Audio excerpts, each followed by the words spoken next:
ഇന്ന് ശരിയാക്കാൻ പോകുന്നത് ബട്ടർ ചിക്കനാണ്. ബട്ടർ ചിക്കൻ തയ്യാറാക്കാനായി ഒരു സ്പൂൺ നിറയെ ബട്ടർ ഇട്ട് കൊടുക്കാം. ബട്ടർ മെൽറ്റായി വന്നിട്ടുണ്ട്. അതിലേക്ക് മാരിനേറ്റ് ചെയ്ത് വെച്ചിരുന്ന ചിക്കൻ ഇട്ട് കൊടുക്കാം. ഇത് 1 കിലോ ചിക്കനാണ്. ഇത് ഞാൻ എല്ലോട് കൂടിയ ചിക്കനാണ് എടുത്തിട്ടുള്ളത്. എല്ലോട് കൂടിയ ചിക്കൻ ബട്ടർ ചിക്കൻ ആക്കുമ്പോഴാണ് കൂടുതൽ ടേസ്റ്റ് ഉള്ളതായിട്ട് എനിക്ക് തോന്നിയിട്ടുള്ളത്. ഈ ചിക്കനിൽ കുറച്ച് മുളക് പൊടിയും ജിഞ്ചർ ഗാർലിക് പേസ്റ്റും കുറച്ച് ഉപ്പ് കൂടി ചേർത്തിട്ട് മാരിനേറ്റ് ചെയ്ത് വെച്ചിരുന്നതാണ്. 15 മിനിറ്റ് അത് പുരട്ടി വെച്ചിരുന്നു. അതാണ് ഇപ്പോൾ ഇതിലേക്ക് ഇട്ട് കൊടുത്തത്. ഈ ബട്ടറിനകത്ത് കിടന്നിട്ട് നന്നായിട്ട് ഇത് വെന്ത് വരണം. ബട്ടർ ചിക്കൻ ആകുമ്പോൾ ബട്ടറിൽ തന്നെ റെഡിയാക്കി എടുക്കണം. അപ്പോഴാണ് ബട്ടർ ചിക്കൻ്റെ ശരിയായ ടേസ്റ്റ് നമുക്ക് കിട്ടുക. അല്പസമയം നടന്നിരിക്കട്ടെ. ഇപ്പോൾ ഈ ചിക്കൻ റെഡി ആയിട്ടുണ്ട്. ഞാൻ 1-2 തവണയ്ക്ക് ഇതിൻ്റെ ഇടയ്ക്ക് ഇളക്കി ഇട്ട് കൊടുത്തു. ഇനി ഇതിനെ നമുക്കൊരു പാത്രത്തിലേക്ക് മാറ്റാം.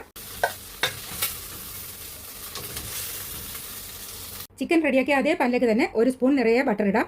ഇതിലേക്ക് ചെറുതായിട്ട് അരിഞ്ഞു വെച്ച മീഡിയം സൈസ് 3 ഉള്ളിയാണിത്. അതിട്ട് കൊടുക്കാം. ഉള്ളി ഒന്ന് വഴന്ന് വരട്ടെ. കുറച്ച് ഉപ്പിട്ട് കൊടുക്കാം. ചതച്ചെടുത്ത 1 സ്പൂൺ ഉള്ളി ഇട്ട് കൊടുക്കാം. വെളുത്തുള്ളിയാണ്. 2 മീഡിയം സൈസ് ടൊമാറ്റോ അരിഞ്ഞത് ഇട്ട് കൊടുക്കാം. 10 കാഷ്യൂനട്ട് എടുത്തിട്ടുണ്ട്. അതിട്ട് കൊടുക്കാം. 1/2 സ്പൂണ് മുളക് പൊടി ഇട്ട് കൊടുക്കാം. ഒരു ചെറിയ സ്പൂൺ നിറയെ ഗരം മസാല ഇട്ടു. 1/4 സ്പൂണ് കസൂരി മേത്തി ഇട്ടു. ഇനി ഇതെല്ലാം കൂടി നന്നായിട്ട് നടത്തിയിട്ട് കുറച്ച് വെള്ളം ഒഴിച്ചു കൊടുക്കാം. ഇതൊന്ന് വെന്ത് കിട്ടട്ടെ. തിളച്ച് വെന്തിട്ടുണ്ട്. ഫ്ലെയിം ഓഫ് ചെയ്യാം. ഇവിടെ നിന്ന് തണുക്കട്ടെ. ഇതിപ്പോൾ നന്നായിട്ട് തണുത്തിട്ടുണ്ട്. ഇതിനെ നമുക്ക് അരച്ചെടുക്കാം. ഇത് നല്ല പേസ്റ്റ് പോലെ അരിഞ്ഞ് കിട്ടിയിട്ടുണ്ട്. ഇത് നമുക്ക് ഈ സെയിം പാനിലേക്ക് തന്നെ ഒഴിച്ചു കൊടുക്കാം. അല്പം ബട്ടർ ഇട്ട് കൊടുക്കാം. അല്പം കസൂരി മേത്തി ഇട്ട് കൊടുക്കാം. കുറച്ച് ഫ്രഷ് ക്രീം ഒഴിച്ചു കൊടുക്കാം. ഇതെല്ലാമായിട്ട് നന്നായിട്ടൊന്ന് തിളച്ച് വരട്ടെ. ഇതിലേക്ക് ചെറിയൊരു പുളിക്ക് വേണ്ടിയിട്ട് അല്പം വിനീഗർ ഒഴിച്ചു കൊടുക്കാം. ഇനി ഇതിലേക്ക് തയ്യാറാക്കി വെച്ചിരുന്ന ചിക്കൻ കൂടി ഇട്ട് കൊടുക്കാം. ഇനി ഇതെല്ലാമായിട്ട് ഇവിടെ ഇരുന്ന് തിളച്ച് ഇത് റെഡിയായി വരട്ടെ. ഇനി ഇതിനധികം സമയം വേണ്ട. 5 മിനിറ്റ് ഇത് ഇവിടെ നിന്ന് തിളച്ചാൽ മതി. ഇപ്പോൾ ഇത് തിളയ്ക്കാൻ തുടങ്ങിയിട്ട് 5 മിനിറ്റായി. ബട്ടർ ചിക്കൻ തയ്യാറായിട്ടുണ്ട്. ഇനി ഇതിൻ്റെ ഉപ്പും പുളിയൊക്കെ നമുക്ക് നോക്കാം.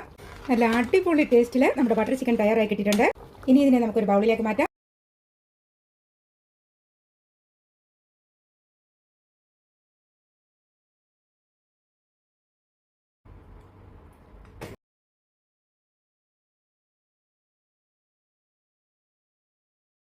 ഇതിലേക്ക് അല്പം ഫ്രഷ് ക്രീം ഒഴിച്ചു കൊടുക്കാം.